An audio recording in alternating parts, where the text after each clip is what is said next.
¿Se ve bien? Perfecto. Bueno, ahí tienen esa imagen aterradora, ¿no? De la cuarentena. Sí, yo cuando pensaba un poco en la difusión me parecía que era una buena imagen, sí, el coronavirus saliendo de las pantallas. ¿Qué es lo que vamos a charlar un poquito hoy? Sí, vamos a hacer una pequeña reflexión para introducirnos al tema, ¿sí?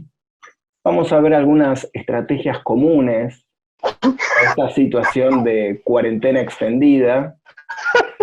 Vamos a hablar un poco, una introducción a las prácticas de conciencia plena y vamos a hablar de la utilidad del mindfulness, ¿sí? En la cuarentena. Y por último, si nos queda un poquito de tiempo y si tienen ganas, les voy a hacer una práctica de mindfulness online.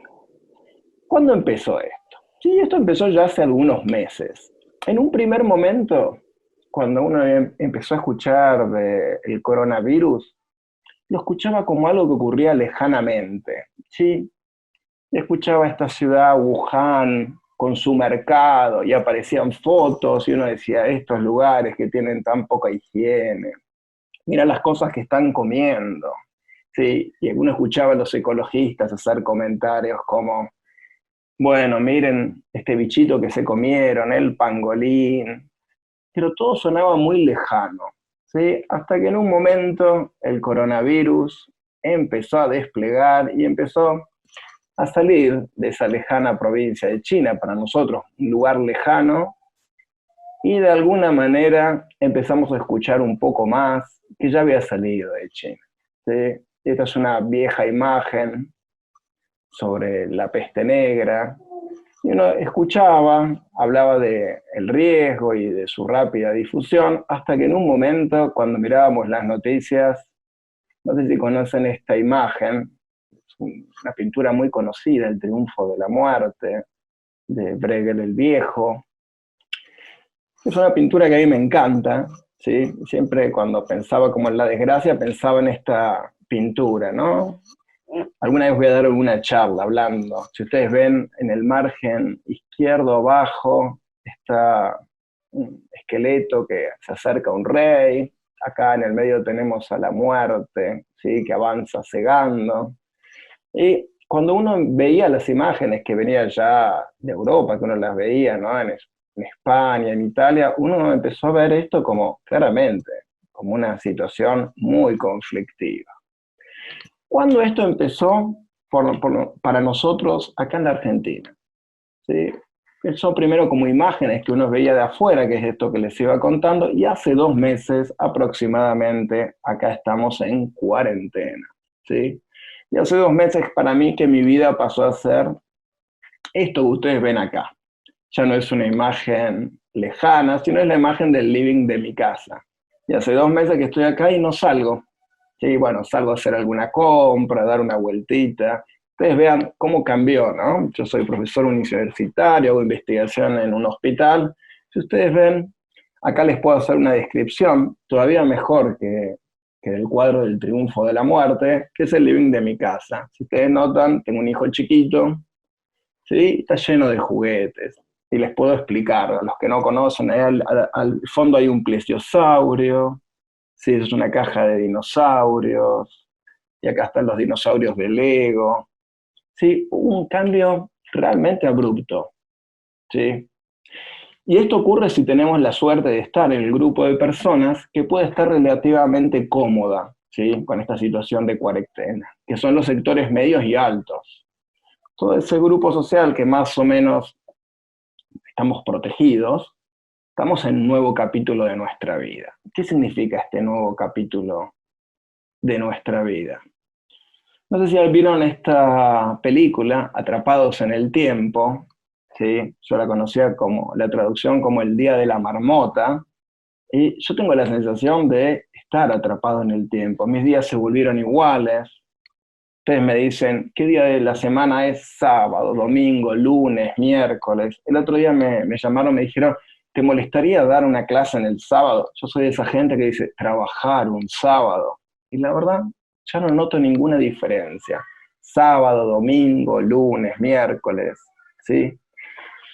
Y esta sensación ¿sí? De estar atrapado en el tiempo, va acompañado de dos situaciones que empiezan a ser comunes, que tienen que ver con la experiencia de la pandemia, ¿sí? La sensación de estar en una situación de incontrolabilidad y la aparición del miedo. ¿Incontrolabilidad? ¿A qué se refiere? A que en verdad no sabemos cómo va a terminar esto. Uno escucha las noticias, dice, bueno, cuando empezó acá, en 2 semanas termina la cuarentena, después uno decía un mes es demasiado, y ahora no sabemos cuándo va a terminar. Todo esto nos aumenta nuestra sensación de incontrolabilidad, ¿sí? ¿Va a resistir la economía? ¿Cómo va a ser el mundo en el que vamos a salir? ¿Vamos a poder volver a viajar en avión? Y así tenemos un montón de situaciones donde lo que percibimos es que es incontrolable y que nada depende de nuestra voluntad. A eso va acompañado de miedo, un miedo razonable, ¿sí? Un montón de gente se va a enfermar, y no, yo pienso, ¿no? Pensando en mí o en mis padres, ¿qué pasa si se enferman? ¿Puedo salir? ¿Puedo acompañarlos? ¿Y esto qué efectos a largo plazo va a tener? Claramente cuando uno piensa en eso es razonable tener miedo. Es una situación desconocida e incontrolable. No sé si ustedes conocen esta imagen, no sé si la vieron, no sé si alguien tiene abierto el micrófono, si se anima a decir qué es esto, ¿sí? No sé si alguien ubica esta imagen. Están todos en silencio. Bueno, les voy a pasar a la siguiente filmina. Sí, pero esto ocurrió hace poco, ¿sí? OVNIs, que vieron pilotos militares en Estados Unidos y no pueden explicar. La noticia del 2004, y la saqué de la CNN. Entonces, la sensación de, ¿qué más puede pasar? ¿Sí? Ya hace 60 días que estoy atrapado en mi casa, aparecieron ovnis. ¿Sí? La sensación de incontrolabilidad aumentó para todos lados. Y ahora les voy a dar algunas reflexiones de estar atrapado acá, ¿sí? Que la mayoría de ustedes las puede sentir. Yo muchas veces a la noche antes de dormir digo, ah, como una sensación de tedio, ¿sí? Algunos estamos atrapados en familia, ¿sí? Ustedes me dicen, me levanto a la mañana y siento la sensación de, va a ocurrir todos los días lo mismo. Divido la mitad del tiempo con mi mujer respecto del cuidado de mi hijo y me toca unas primeras 2 horas de jugar a los dinosaurios. Los primeros 30 días los llevé razonablemente bien. Después las 40, 50, ¿sí? Y esto en todas las versiones, el que está atrapado con su pareja. Después con los que están atrapados en soledad, la sensación de ya estar hartos de estar solos, ¿sí? La sensación de, a ver, voy a saludar a la planta, ¿sí? Y los que están saliendo a trabajar, la sensación nueva de salir a trabajar y que el mundo que uno conocía cambió. ¿Sí? Están saliendo a trabajar, salen con barbijos, ¿sí? No hay que acercarse mucho a la gente. Alguien se acerca demasiado a uno y uno dice, bueno, fuera, no se da cuenta que se tiene que alejar. Otra cosa que les puede generar tedio, vole, es horas y horas sentado frente a la computadora. Yo hay días que trabajo en la computadora, dialogo con personas en la computadora y digo, estoy harto, veo mi computadora y digo, otra vez sentado acá. Y muchas veces cuando uno piensa, ¿no? Yo pienso hace 2 meses, esta sensación de cuán feliz yo era antes, pero no lo sabía. Qué feliz que estaba de poder dar una vuelta en bicicleta, salir a caminar, ¿sí? Y toda una situación de que los primeros días tenía un cierto romanticismo, pero acá, donde yo estoy, siempre a las 9 alguien pone el himno y después pone la canción Resistiré. Hasta el día 10 lo llevaba con dignidad. Ya ayer cuando lo ponía decía, por favor que no lo ponga más. No quiero escuchar el himno, no quiero escucharlo ya. ¿Qué es lo que va ganando? Una sensación de tedio y desgano, ¿sí? Es todo hasta ahora relativamente razonable. Vamos a ver algunas recomendaciones globales que dan algunos expertos. Sí, yo tomé algunas que hay un autor que me cae muy bien, que me parece muy razonable, que es Ligi, que hacía unas recomendaciones globales. ¿Sí? Frente a esta nueva situación, siempre es bueno ajustar las expectativas en función del contexto. ¿Qué quiere decir esto? Yo les doy el ejemplo de mi caso, es Bueno, ser razonable. Estoy acá, es obvio que voy a trabajar menos, me tengo que encargar de un montón de actividades y del 50% del tiempo del cuidado de mi hijo. Es obvio que no voy a rendir lo mismo que rendía antes. Otra cosa importante es no mirar todo lo que uno tenía como esencial. ¿A qué uno se refiere con esto? Bueno, piensen si yo les dijera, bueno, de ahora en más no van a tener celular. Hace 20 años yo no tenía celular y vivía igual. Bueno, es esta idea de no convertir todo en algo esencial. Y la otra idea fuerte es concentrarse en lo que se puede hacer y no en lo que no se puede hacer. ¿Sí? No es razonable dedicarse a mirar el afuera y decir, qué lindo salir a correr todo el día. Los que están viviendo con otras personas, intentar ser cortés con las personas que conviven. ¿Por qué? Porque todos estamos hartos de estar ya hace 50, 60 días encerrados.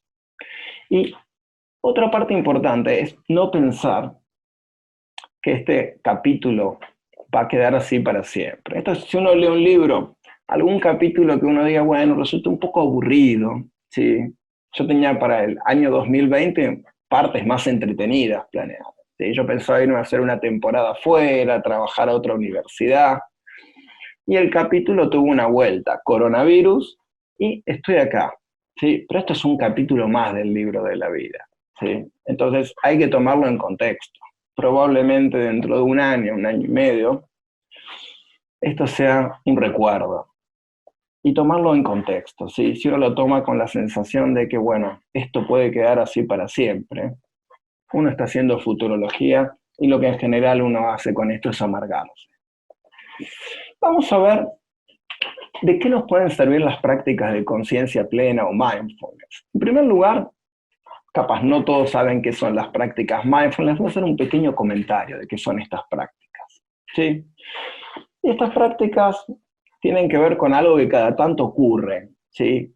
Que es que Occidente redescubre Oriente. ¿Sí? Ya William James en 1890 decía, el budismo habrá de ser la mayor influencia en la psicología occidental. Y esto ocurre cada tanto. Cada tanto miramos a Oriente buscando algún tipo de conocimiento. Los que hayan participado de mis clases, algunas filminas son clásicas, que las uso siempre, yo siempre pregunto, ¿quién es la persona que está ahí? Y muchas personas me suelen decir, es Ravi Shankar, ¿sí? Y alguien suele comentar siempre, bueno, es que todas las personas con un tinte orientalista y barba se parecen. Bueno, como estamos en una charla por Zoom y están con los micrófonos silenciados, yo les voy a decir que es Maharishi Mohamed Yogi, ¿sí? Y me dicen, Guido, ¿qué tiene que ver Maharishi Mohamed Yogi con la clase o el que estás comentando hoy? Bueno, si miran estas filminas, estoy casi seguro que van a reconocer a las personas que están en esa imagen y son los Beatles. Y están con Maharishi Mohamed Yogi. Y ustedes se podrían preguntar, con bastante tino, es, Guido, ¿qué tiene que ver con la charla que estás dando hoy los Beatles? Y Maharishi Mohamed Yogi, ¿sí? ¿Qué tiene que ver? Es una buena pregunta. Y ahora les voy a mostrar la siguiente filmina. Y ahí está Aaron Beck con el Dalai Lama. Aaron Beck, para los que no conocen, es uno de los creadores de la terapia cognitiva y es como uno de los íconos en el campo de la psicoterapia. ¿Qué hace charlando con el Dalai Lama? Que es una figura religiosa, ¿sí? Es como si estuviera el Papa Francisco charlando con Aaron Beck. Uno se podría preguntar, ¿dónde ocurre este evento? Este evento ocurre en la casa de Beck, en un templo del Dalai Lama o en un Congreso Mundial de Terapia Cognitiva. Y esto ocurrió en el año 89 en un Congreso Mundial de Terapia Cognitiva que se llevó a cabo en Estocolmo. Y una buena pregunta es, ¿qué hace un líder religioso dando una conferencia en un congreso de una terapia que se dedica a la investigación principalmente? Y lo que vamos a ver es una idea bastante interesante, ¿sí? Que ciertas prácticas orientales terminaron impactando fuertemente en la terapia cognitiva conductual. Y ahí, no sé si alguno de ustedes alguna vez fue a hacer alguna práctica de budismo, alguna vez a un templo. Yo en alguna época de mi vida participaba, ven ahí ustedes, personas en la posición de loto, ¿sí? Que es una posición bastante difícil. Les recomiendo, generalmente en Buenos Aires hay varios templos a los que uno puede asistir y realizar alguna práctica. Son una serie de prácticas que requieren cierto esfuerzo, ¿sí? No sé si ustedes vieron siempre en alguna película donde las personas se ponen en esa posición, que es la posición de loto, y se quedan más o menos 2 horas. Yo les soy sincero, de haberlo practicado en algún momento de mi vida, les puedo decir que los primeros 5 minutos los llevo bien, después de los 10 minutos me empieza a doler hasta el dedo gordo del pie. Y se queda 2 horas, ¿sí? Y si vieron las películas, cuando uno va las primeras veces, por supuesto, no le van a pegar un barazo, pero muchas veces, cuando uno ya se dedica a la práctica, viene el maestro y le da unos barazos para acomodar la espalda. Es una práctica que requiere cierta destreza física. Y lo que vamos a ver es una figura fundamental para el desarrollo de las prácticas basadas en mindfulness o basadas en conciencia plena, que es Jon Kabat-Zinn, que era un practicante de budista y era un biólogo molecular, que abandonó la biología molecular para desarrollar una práctica, un entrenamiento que empezó a aplicar en la década del 80 a patologías para las cuales no había cura. Si piensan en la década del 80, la aparición del SIDA, el cáncer, y empezó a aplicar un entrenamiento para la reducción de estrés basada en mindfulness o en conciencia plena, y obtuvo unos resultados bastante interesantes.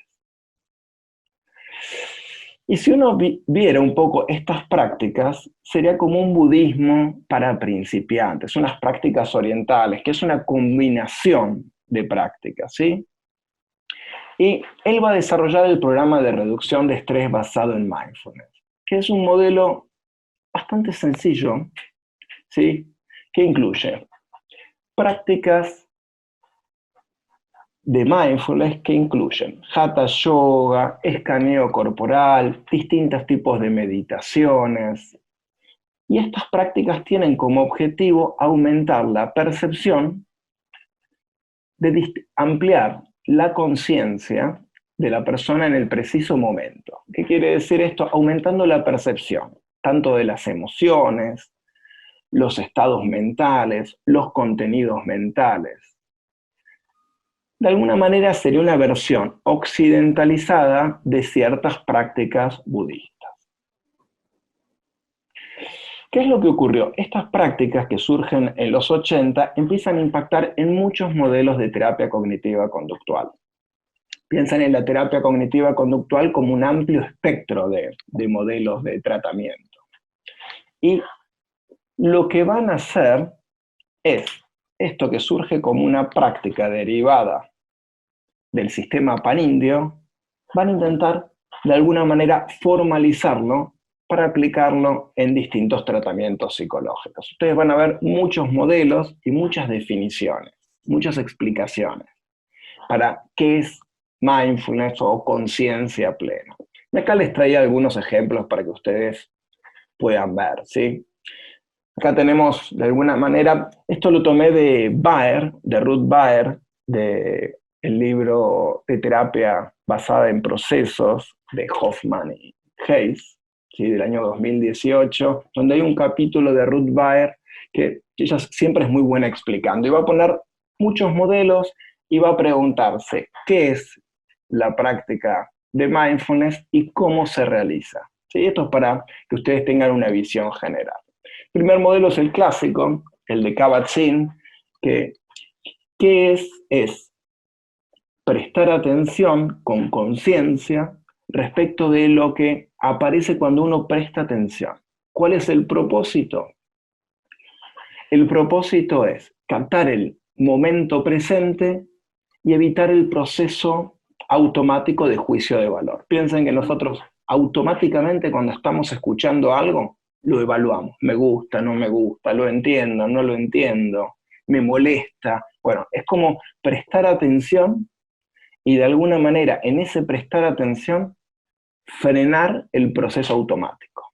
Sí, con intención, con compasión. Esto es algo importante, el rol de la compasión. ¿Por qué? Porque en estas prácticas mindfulness no hay una forma de hacerlo ni bien ni mal.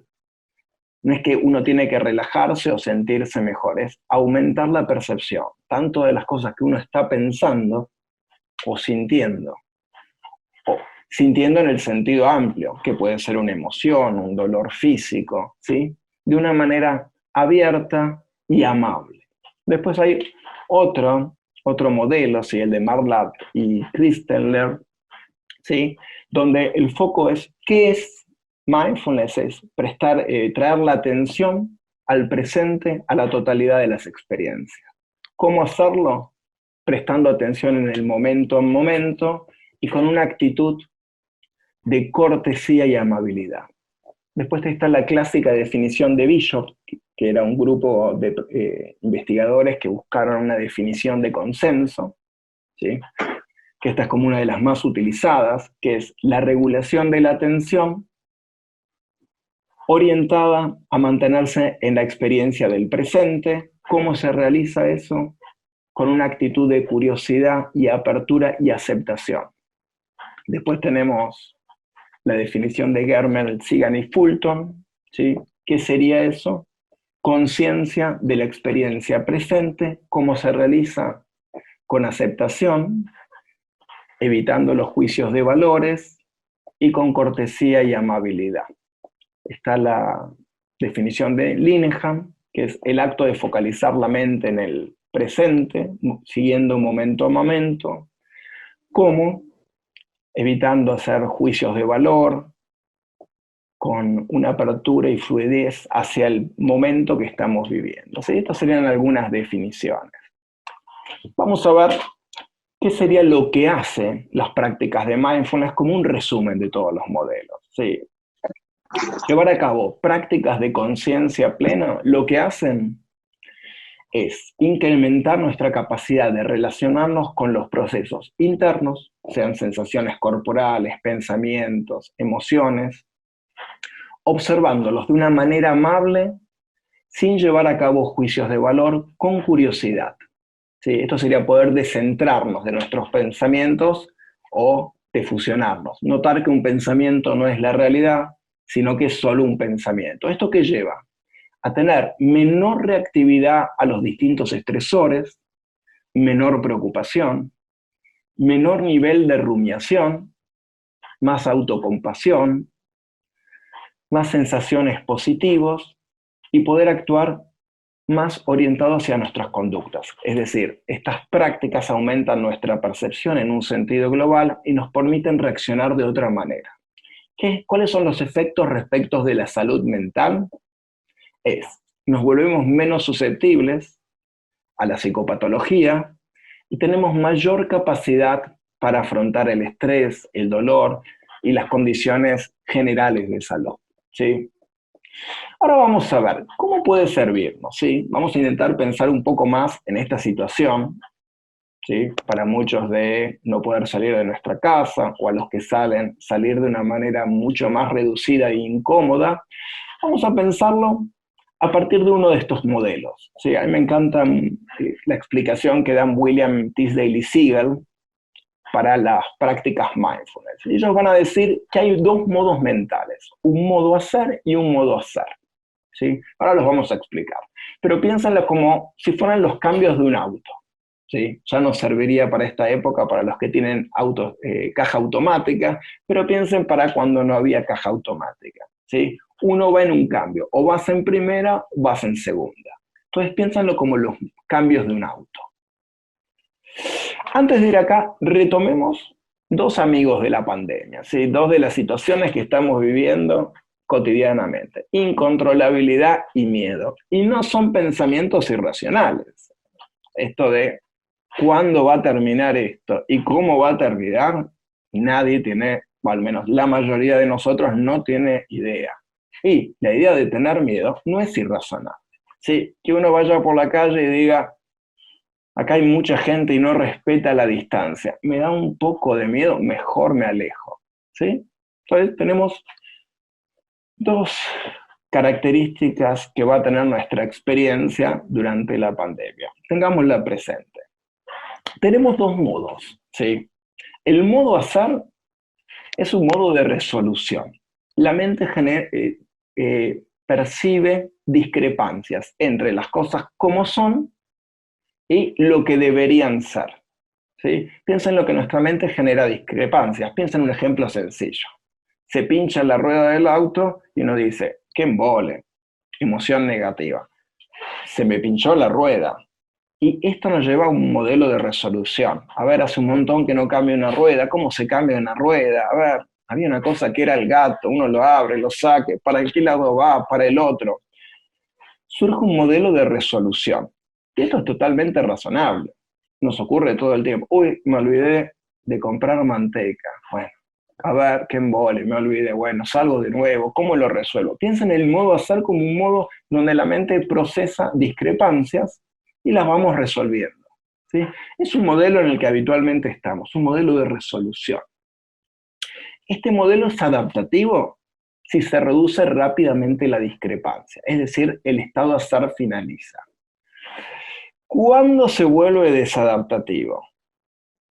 Cuando no se puede reducir este estado rápidamente. Les doy un ejemplo de lo que pienso yo. Estoy harto de estar encerrado, quiero volver a mi vida normal. ¿Sí? ¿Es adaptativo que yo piense mucho en esto? ¿Sí? Una vez que lo piense, es razonable, no está equivocado, no es que esté mal, es totalmente razonable. Pero imagínense cuando uno empieza a dar vueltas sobre estas ideas todo el tiempo. Oh, qué bueno estar un ratito solo y que mi pareja salga a tomar algo. La verdad, me gustaría estar en silencio y solo. En mi caso, no quiero jugar más a los autitos a la mañana. 60 días de todos los días jugar a los autitos, estuvo bien una vez, pero 60 veces ya estoy cansado. Quiero ir a dar una vuelta en bicicleta, quiero volver a mi trabajo, quiero ver a mi mamá y a mi papá. Hace mucho que no los veo. Son grandes, esta situación, tengo todas estos pensamientos, que son todos razonables, cuando se van activando y empiezan a volverse rumiativos, ¿sí? Que los vamos pensando todo el tiempo, se pueden volver bastante negativos, ¿sí? Y estas son las ideas que yo tengo el primer día que estuve en cuarentena. El día 10 pueden seguir activas, el día 60 siguen activas, y tal vez si nos quedamos 120 días en cuarentena, vaya a saber cuánto, es algo claramente desadaptativo. ¿Qué quiere decir desadaptativo? Que si lo pienso todo el tiempo, alarga el malestar. No significa que no sea realista, ¿sí? Uno es razonable que sienta embole. Pero ¿qué pasa si uno lo está pensando todo el tiempo? Y este modo, hacer, nos da la sensación de insatisfacción, porque la mente todo el tiempo está procesando cómo quiere que el mundo sea y cómo el mundo es. Pero ¿qué es lo que pasa? Estos pensamientos son experimentados como la realidad, generan malestar. ¿Sí? Si yo les digo, un elefante rosa con la trompita los saluda, lo más probable es que no les genere ningún malestar. Yo les digo, tengo una noticia de primera mano, además de ser psicólogo, soy el máximo experto en la pandemia. Se van a quedar 7 meses adentro de su casa. Pese a que saben que no soy un experto, probablemente que yo diga eso genera un contenido emocional distinto del que genera el elefante rosa que la saluda con la trompa.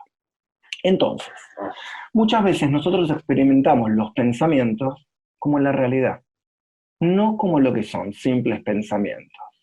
Entonces, este modo hacer muchas veces se vuelve molesto. Hay otro modo de la mente, que es el que se practica con las prácticas mindfulness, que es el modo ser. ¿Sí? Este modo no intenta reducir ninguna brecha mental. El modo ser no está dirigido a reducir algo. No es un monitoreo ni control. Es un modelo donde se acepta la experiencia tal cual como es, se focaliza en el presente y se observa con curiosidad. Si ustedes ven, Casi siempre nuestro pensamiento en el modo hacer está orientado a repensar el pasado y está orientado al futuro, no está orientado al presente. Y en este modo, los pensamientos son como nubes pasajeras, ¿sí? Piensan que los pensamientos, nuestro pensamiento no para. ¿Vieron cuando ustedes van caminando por la calle solos? Todo el tiempo uno va hablando consigo mismo, uno tiene como un monólogo. Sí, bla, bla, bla, bla. Uno va caminando. Antes, cuando uno iba caminando cómodamente por la calle, yo pasaba por una panadería y decía, qué rico, ¿me compro o no me compro una torta de crema pastelera con frutilla? No, Guido, estás apurado y no te vas a... ¿Entienden? Uno habla, no lo quiero decir así, pero pavadas consigo todo el tiempo. En este modo, ¿sí? En el modo ser, notamos cómo nuestro pensamiento son como nubes, todo el tiempo vamos pensando y los dejamos ir. ¿Sí? Intentamos no retenernos. Los pensamientos en este modo no disparan emociones ni estados mentales. Intentamos no reaccionar a ellos, porque solo son pensamientos. En este modo, aceptamos las experiencias y las vivencias que tenemos. Ejemplo, uno se pone a hacer una práctica de meditación. Y cuando uno se pone a hacer la práctica dice, no me puedo concentrar, lo estoy haciendo muy mal, estoy pensando cualquier cosa. Eso sería estar en el modo ser. En las prácticas mindfulness no hay forma ni de hacerlo correcto ni incorrecto.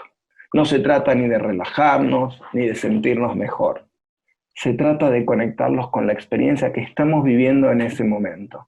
No hay una forma de hacerlo bien ni de hacerlo mal. No hay el objetivo de la práctica mindfulness de relajarse o llegar a un estado de iluminación. El objetivo es experimentar lo que uno está experimentando y cuando uno hace un juicio de valor o una crítica con cortesía, dejarlo ir.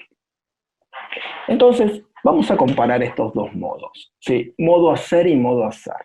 En el modo hacer registramos valoraciones y discrepancias todo el tiempo. En el otro aceptamos la experiencia. Uno es conceptual y en el otro hay experiencia directa. En uno los pensamientos son como la realidad. Piensan en el contenido emocional, piensan en esos pensamientos que uno se quedó pensando y uno se angustia de solo pensar, ¿no? En los pensamientos, en el modo ser, son simplemente eventos de la conciencia. El modo ser generalmente está orientado al pasado y al futuro. El modo ser es de aceptación, está en el presente. En el modo hacer hay mucho de evitación, uno no está conectado con el presente, sino que está queriendo resolver algo más orientado a futuro. El modo ser es aceptación. El modo hacer es automático, ¿sí? Habitualmente nosotros no vamos analizando, me aparece tal pensamiento, voy a hacer determinada cosa. Es un proceso automático. En el modo hacer hay una intencionalidad de notar cómo funciona este proceso. Entonces, vamos a dar algunas ideas, ¿no? Nuestro modo de resolución, el modo hacer, en ciertos temas, por lo menos en esta situación que estamos viviendo, cada tanto tiene que descansar. ¿Qué quiere decir esto? Por más que pensemos algo razonable, ¿sí? ¿Cuándo va a terminar todo esto? ¿Cómo va a terminar? Si lo estamos pensando todo el día y lo estamos pensando 100.000 veces por día y todo el día estamos pensando eso, deja de ser razonable.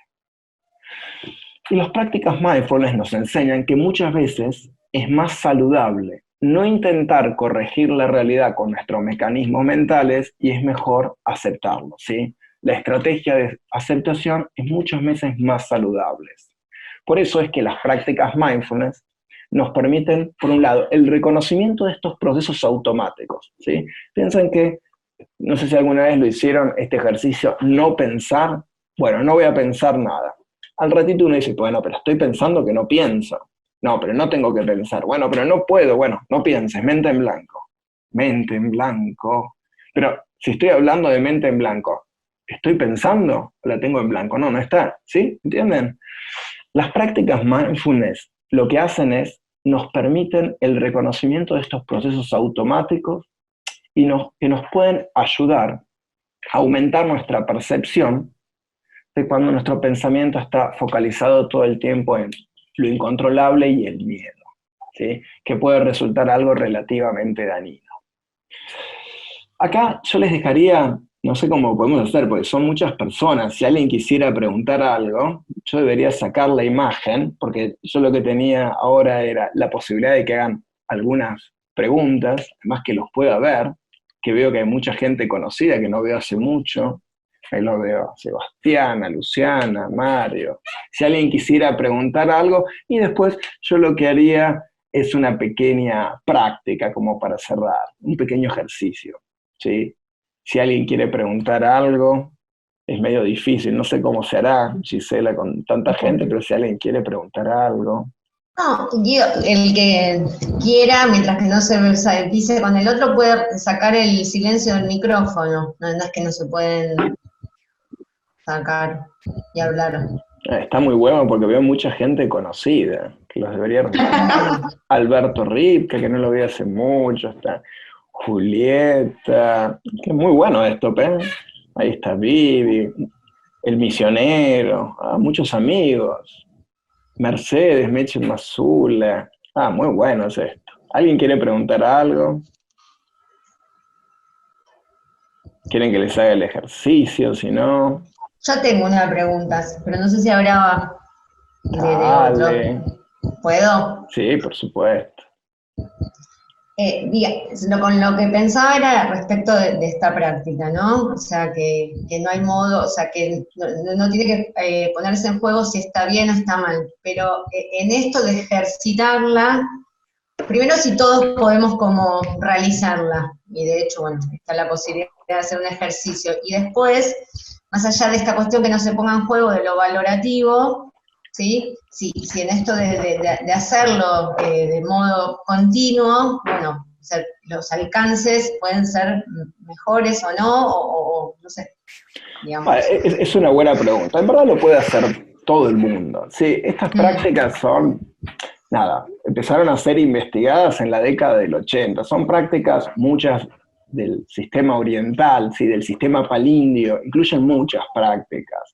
Y lo que esto demuestra es como un entrenamiento. Piensen que nosotros hacemos juicio de valor todo el tiempo. ¿Vieron que uno entra a un lugar y dice, me gusta o no me gusta?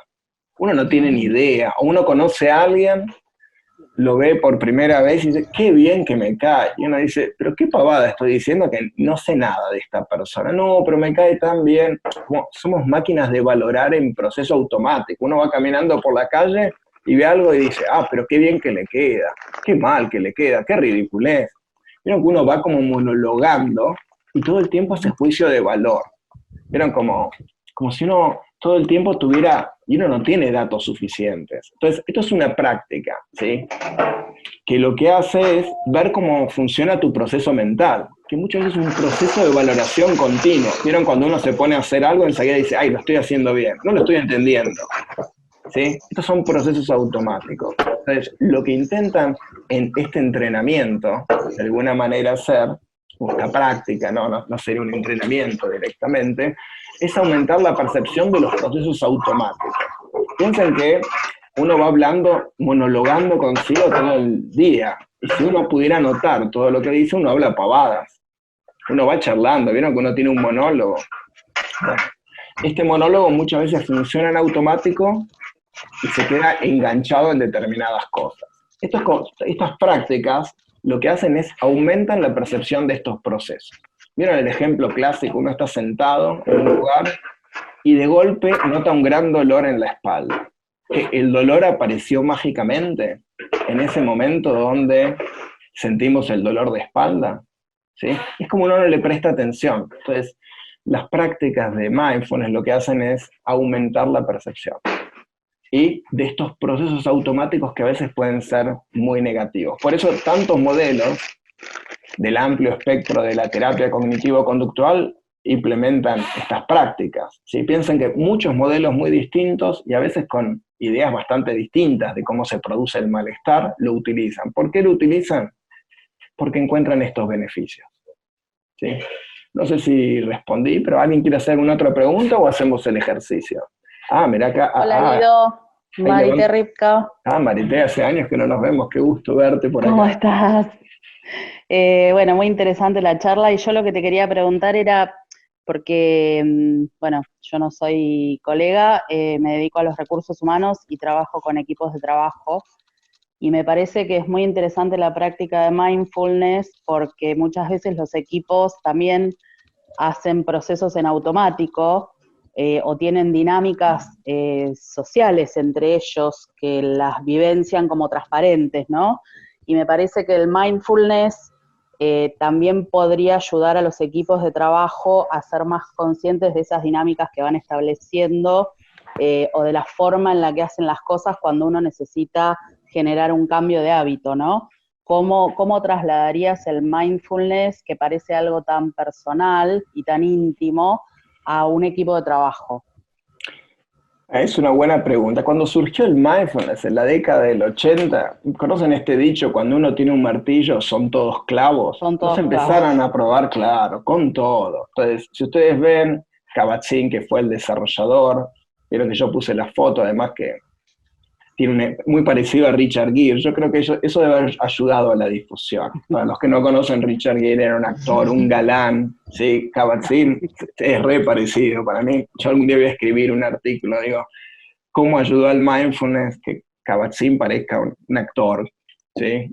Pero si ustedes lo ven, van a ver que Kabat-Zinn les da charlas a Google, a todos los que da charlas para como el mindfulness como algo general, ¿sí? De hecho se está implementando en escuelas, en algunos lugares lo dan en las escuelas primarias. Es como una práctica que se generalizó y en verdad lo utilizan medio para todo, ¿sí? Con la idea de tomar conciencia de los procesos automáticos en todas las áreas. ¿Sí? Es algo, no sé si respondo directamente, pero es algo que se empezó a dar para todos lados. Hay mindfulness para empresas. Ustedes van a ver, se pone la oferta de alguna manera de mindfulness, abarca casi todo. ¿Sí? Ustedes lo van a ver, parece como una panacea, ¿vieron? Cuando sirve para todos, todas, todes, para cualquier cosa. Hay una pregunta, ahí está Ale Rojas. Gracias. No, por favor. Ale Rojas, te debería sacar Ale, levantó la mano. Ah, muy bien el sistema. Levantó la mano, pero debería, para poder preguntar, sacarla de silencio, ¿no? Sí, yo le estoy poniendo, pero para el audio y no se lo saca. Capaz que no sé si Cancelar silencio del audio, ¿va? Le pongo ¿Le pusiste? reiniciar. Sí. A ver, la pongo yo. Si no, Ale, ¿querés hacer la pregunta en el chat? Ahí está, Ale. ¿Ahora? Sí, ahí está. Ale. ¿Ahora? Sí, ¿Ahora? sí. No, bueno, la pregunta iba en la misma línea que la de Gisela y ya fue respondida ahora cuando explicabas cómo aplicar estas técnicas a otros grupos. Pero bueno, ya que la pregunta fue respondida, me queda agradecerte la charla. Hola, hola. Antes lo que explicas, y me parece que sirve para todos, ¿entendés? Así que bueno, te agradezco muchísimo la charla y espero el ejercicio. Bueno, ¿alguien quiere alguna otra pregunta o voy directamente al ejercicio? Veo mucha gente conocida, me gusta esto de ir mirándolos. Manuela está levantando la mano. Ay, ¿y cómo? Manuela, ¿y cómo hacemos? Manuela, vos no podés sacar el audio, me parece que él puede reiniciar el micrófono.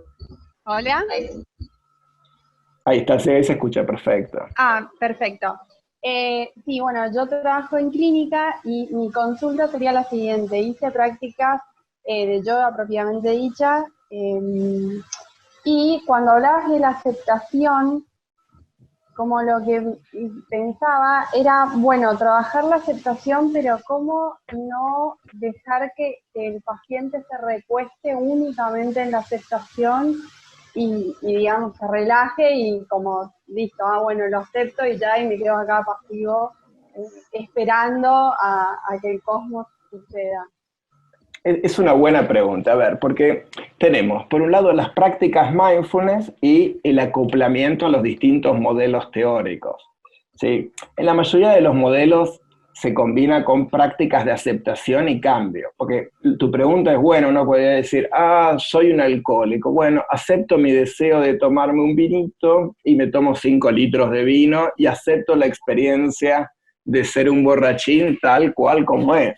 No, la idea es que es como una cosa a veces medio paradójica, es la propia aceptación de la emoción al presente sin emitir juicio de valor es lo que te va a permitir tomar una acción después, ¿sí?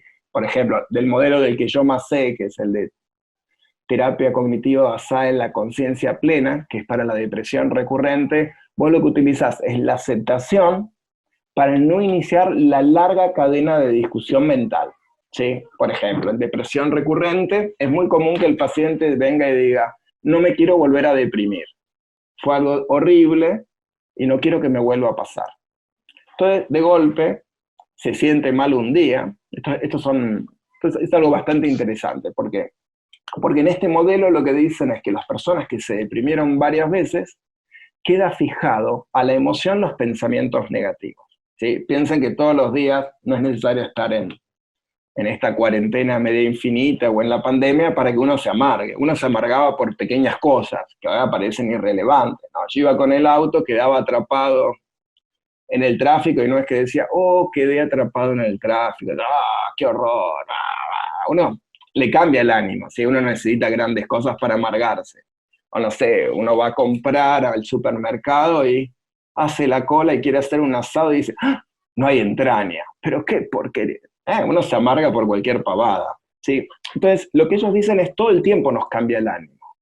Entonces, lo que le pasa a las personas que tuvieron varias veces depresión es que cuando les cambia el ánimo, reaccionan con miedo y dicen, no me quiero volver a deprimir. Y lo que hace ese no querer sentir esa emoción negativa es disparar los pensamientos negativos y lo que ellos dicen es que eso reinstala la rumiación y termina armando un loop que aumenta la probabilidad de que una persona se deprima. Al revés, es la aceptación la que corta el proceso rumiativo. Es, bueno, acepto, no me quiero volver a deprimir. Es como, tienen como el rol de la crítica, es como yo diga, no quiero ser pelado. Muy bien, Guido, es muy importante tu opinión de no ser pelado, pero por más que hables del tema y que digas no quiero ser pelado, no te va a crecer el pelo, ¿sí? Por hablar y quejarme de que estoy pelado, no hay una mejoría. Entonces, la aceptación de algo genera un cambio que frena un proceso y te da la posibilidad de reaccionar de otra manera. Es como no reaccionar con miedo a tu propio pensamiento. Piensen que todo el tiempo vamos pensando rápidamente. Entonces, la pregunta es buena, pero no sería la aceptación así, soy un borrachín y me acepto. Imagínenlo en la vida en pareja, hay que ordenar la casa. Acepto que soy una persona caótica y desordenada. No sirve, ¿sí? Esa es una muy buena pregunta. ¿Alguien tiene alguna otra pregunta? Sí, yo, Guido. Esperen que lo muevo. Sí, ¿dónde? ¿Quién es? El misionero. El misionero. ¿Cómo no, querido? ¿Cómo estás? Bueno, un placer escucharte siempre, agradecido por este momento, tu tiempo, tu espacio y tu generosidad con el conocimiento de siempre. La verdad que siempre sos muy, muy claro y muy sólido, teóricamente. Una pregunta. ¿Te parece que iniciar la práctica de mindfulness en este contexto puede resultar más difícil que en un contexto más normal, digamos? A ver, es una buena pregunta. Yo en general les digo, esto es una cosa, casi una maldad. Yo digo, me gustaría agarrar a todos los que les dan clases de mindfulness, cuántos practican diariamente. ¿Sí? Me gustaría tomarlos y ver, a ver si yo los agarro, hacen todos los días. ¿Sí? En general las prácticas mindfulness requieren gran disciplina. ¿Sí? Es como cualquier práctica, como una actividad física. Es como ahora que están encerrados, todos sabemos que tenemos que hacer gimnasia. ¿Cuántos se levantan y hacen gimnasia? Bueno, hoy no hago, ¿sí? O sea, yo creo que es un desafío interesante, ¿sí? La verdad, es como la experiencia de llevar a cabo prácticas de meditación, vale la pena probarlo. Vale la pena probarlo solo por el aprendizaje de la propia experiencia mental. ¿Vieron ese ejercicio que uno hace? No pienso nada y uno empieza a escuchar su mente. Esto es como una práctica. Yo creo que no hay ni buenos ni malos momentos. En verdad, la práctica se desarrolló y Kabat-Zinn la empezó a utilizar con la gente que tenía una muerte segura. ¿Sí? Era gente que no había nada más que hacer médicamente y los empezó a incorporar. Y notaban que meditando se sentían mejor. Piensen en enfermedades letales, ¿sí? Los pacientes se morían igual, pero se sentían mejor, mejoraba el ánimo y a partir de ahí se popularizó.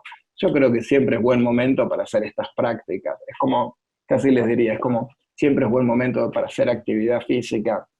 También es un buen momento para hacer este tipo de prácticas, ¿sí? Que aumenta la percepción. Yo creo que vale la pena. Es una buena pregunta, pero el misionero, bueno, no puede mostrar, pero él vive en un campo, y yo que lo sigo en Instagram, solo siento envidia de que él y su campo en este momento. ¿Sí? Ahí podés meditar muy tranquilamente. Vive muy lejos de la ciudad. Sí. Así estoy a 5 kilómetros del ser humano más cercano, digamos. Exacto. Así que, sí, ahí podés meditar tranquilamente. ¿Alguien tiene alguna hasta otra puedo pregunta? correr 8 kilómetros por día, sin problema. Sí, varios kilómetros podés correr. ¿Alguien quiere hacer alguna otra pregunta? Yo tengo una Seguido. consulta con respecto al inicio. ¿Dónde estás? Así voy para no puedo encender la cámara, soy Nina, Ah. no te así. ¿Cómo va? ¿Cómo va? Con respecto al inicio, ¿es recomendable arrancarlo con un profesional o alguien que te oriente o es más autodidacta? A ver, en verdad todas estas prácticas siempre, es como todo, siempre es mejor iniciarlo con alguien, ¿sí? Que alguien te oriente, recibas una clase, siempre es mejor, pero pueden hacer una primera práctica ustedes mismos online, elegir alguno de los ejercicios, buscan alguna de Kabat-Zinn y la practican. ¿Sí? Yo les sugeriría que hagan las más sencillas, el escaneo corporal.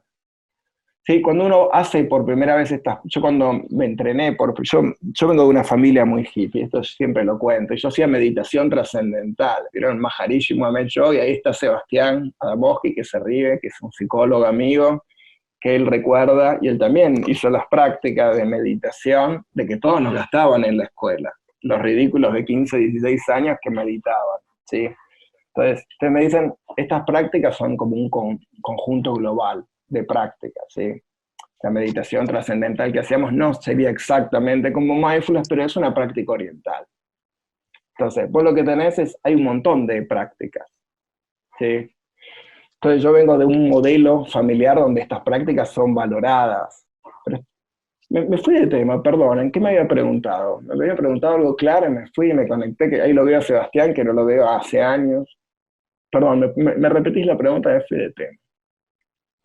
Que si es necesario, o sea, requisito obligatorio contar con un profesional o si es más autodidacta. A ver, yo les aconsejo si pueden hacer algún curso, siempre es mejor, pero si no, prueben alguna práctica por ustedes mismos, ¿sí? Tomen alguna de las prácticas de Kabat-Zinn, cualquiera clásica, ¿sí? Kabat-Zinn tiene un excelente tono de voz y prueben alguna. De hecho, están en Spotify, están en todos lados. Ok, muchísimas gracias. ¿Alguna otra pregunta? Yo lo que te voy a decir, Guido, que ya van a ser las 5 y tal vez podemos hacer lo del ejercicio. Perfecto. Hacemos un pequeño ejercicio. Les voy a mostrar para que vean cómo funciona una práctica. Hay un montón de prácticas. Piensen que hay prácticas orientadas al cuerpo, hay prácticas de movimiento, hay prácticas mindfulness de bañarse de manera mindfulness. Hay un famoso ejercicio que es la pasa de uva, ¿sí? Donde uno come con conciencia plena una pasa de uva. Yo les voy a hacer uno más orientado al foco en el pensamiento, ¿sí? Así que les voy a pedir, si estuvieran en vivo los acomodaría, intentaría que se sienten derechos, acá no hay forma, así que les voy a pedir que se sienten derechos, ¿sí? Siéntense en los isquiones, ¿sí? Si los ubican son los huesitos de la cola, intenten ponerse derechos y les voy a pedir que cierren los ojos, ¿sí? Cierren los ojos y noten cómo el aire entra y sale. ¿Sí? Noten este proceso automático. A veces cuando uno focaliza en el aire que entra y sale, tiene como una leve sensación de incomodidad. como si el pensamiento empezara a controlar cuánto aire uno está tomando, si toma mucho, si toma poco. Noten este proceso automático.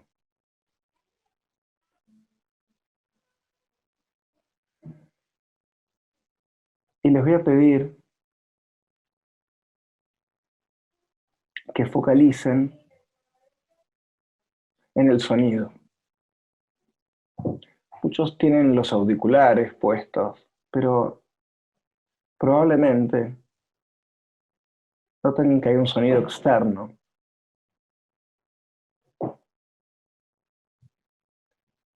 El que está dentro de la casa de ustedes.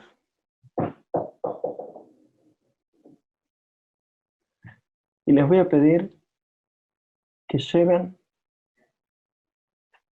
el foco al sonido más lejano que puedan escuchar.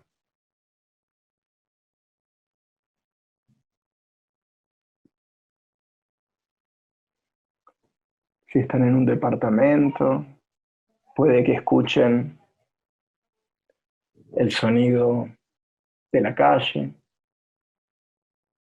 algún auto. Si están con otras personas adentro de la casa, sus movimientos, capaz la voz de un chico, el movimiento, o simplemente notan cómo aumenta la sensación perceptiva a partir de los oídos.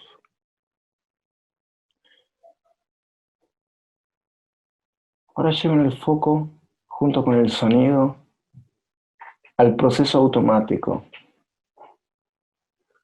del aire que entra y que sale. No lo intenten controlar, ni tomar más, ni menos. Simplemente obsérvenlo.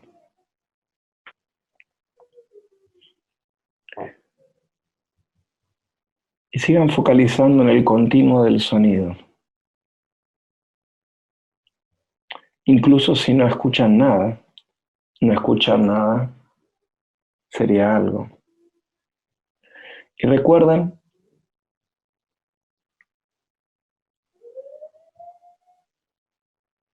mientras van focalizando,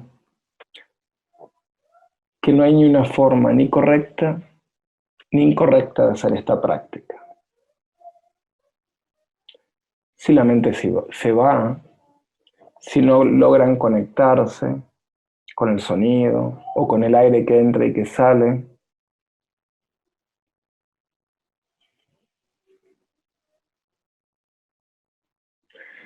recuerden que no hay una forma ni de hacerlo bien ni de hacerlo mal.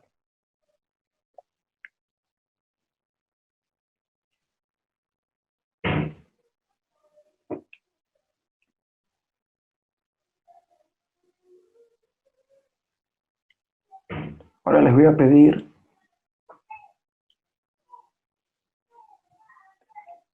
que lleven el foco de la atención al pensamiento.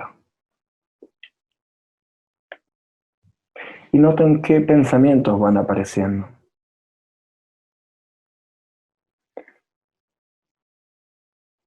Observen el foco de la conciencia.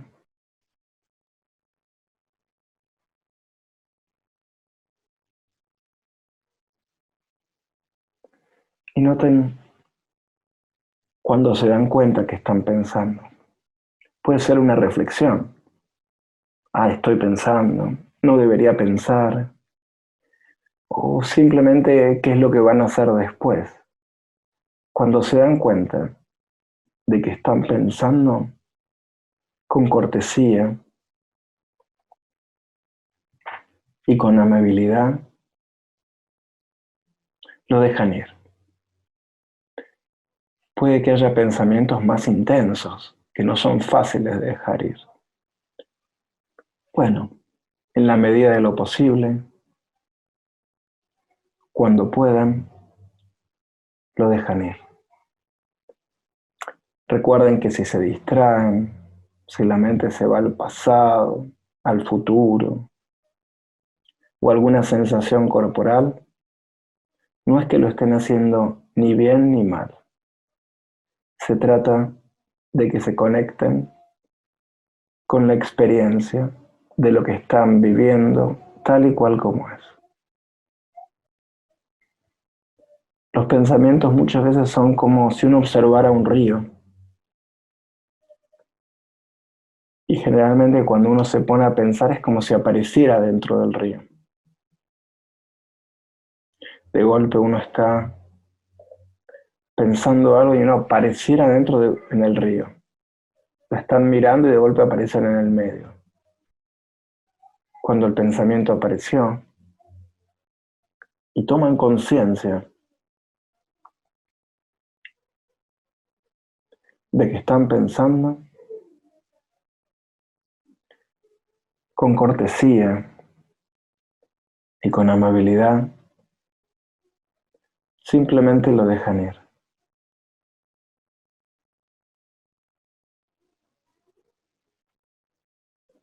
Así como aparecían sonidos, aparecen pensamientos.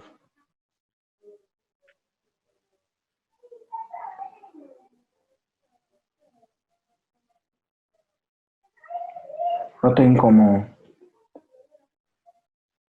mientras van observando,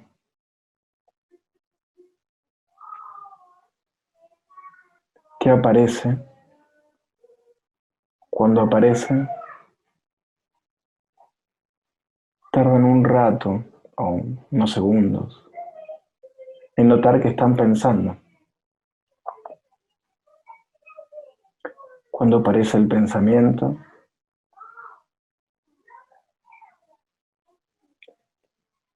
simplemente lo dejan ir, con cortesía y con amabilidad.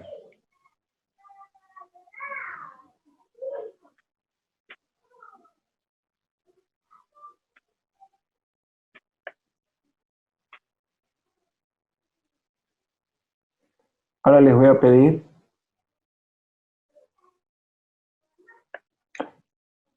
que lleven el foco atencional hacia el aire que entra y que sale.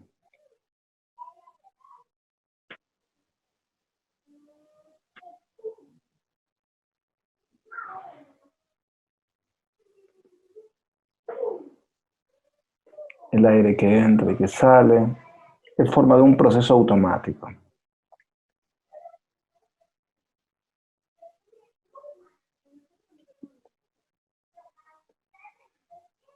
Y ahora les voy a pedir que lentamente vayan abriendo los ojos.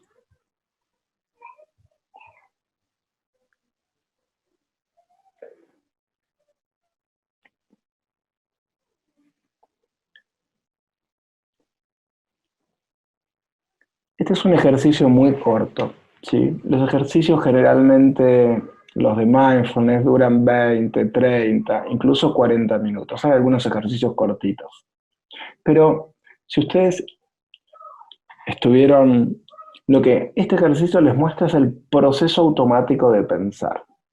Es como intentar hacer una pequeña analogía con el sonido. Vieron que el sonido es un continuo, ¿sí? Uno escucha, no escucha, uno va significando, y el pensamiento también es un continuo. No sé si alguno de ustedes capaz experimentó la sensación de que estaba no pensando, observando, y de golpe aparecía como en un pensamiento. Y uno tardaba un ratito en tomar conciencia, ¿sí? Lo que hace de alguna manera estas prácticas nos dan de alguna manera la posibilidad de aumentar nuestra percepción de procesos automáticos. Por eso de alguna manera fueron incorporadas por tantos modelos de psicoterapia. ¿Sí? Esto es un pequeño ejercicio. Capaz, si alguno se conectó, le pareció que pasó más largo, más corto. ¿Sí? Ustedes vean, 4 minutos y medio, fue súper cortito. Y si alguno se conectó mucho, hasta siente como si hubiera descansado un ratito. ¿Sí?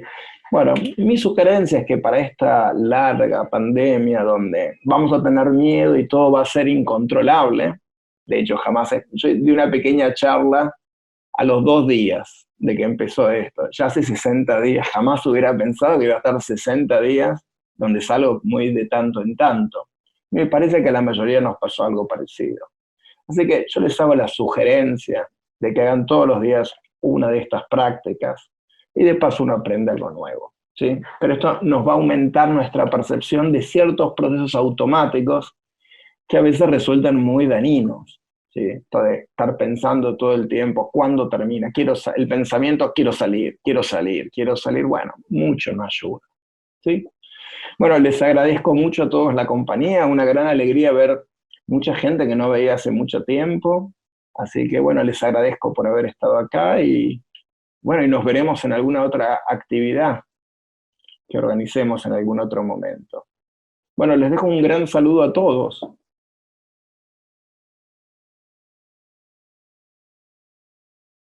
Adiós, adiós. Gracias, Guido. No, de nada. Bueno, muchas gracias a todos por haber... Gracias, profe, lo veo mañana. Dale, Chau. Nos vemos, chao, chao. Adiós. Gracias, Guido, suerte, nos vemos. Gracias, chao, chao. Gracias, Guido, muchas gracias. Hace muchísimo que no te veo, me mudé a Los Cardales. Bueno, muchas así que un gusto. Muchas gracias a vos. Yo fui alumna tuya hace bastante. Me acuerdo. Chao, hasta luego. Así que muchas gracias. No, por favor. Gracias, Guido, nos vemos pronto. Dale, adiós. Besos. Gracias. Y un agradecimiento también a la coordinación ahí de Gisela. Claro, Gisela, hizo un gran trabajo. Gracias. Placer. Bien, nos vemos, suerte. Che, un beso grande. Gracias, Guido, muy bueno. Bueno, muchas gracias, Mari.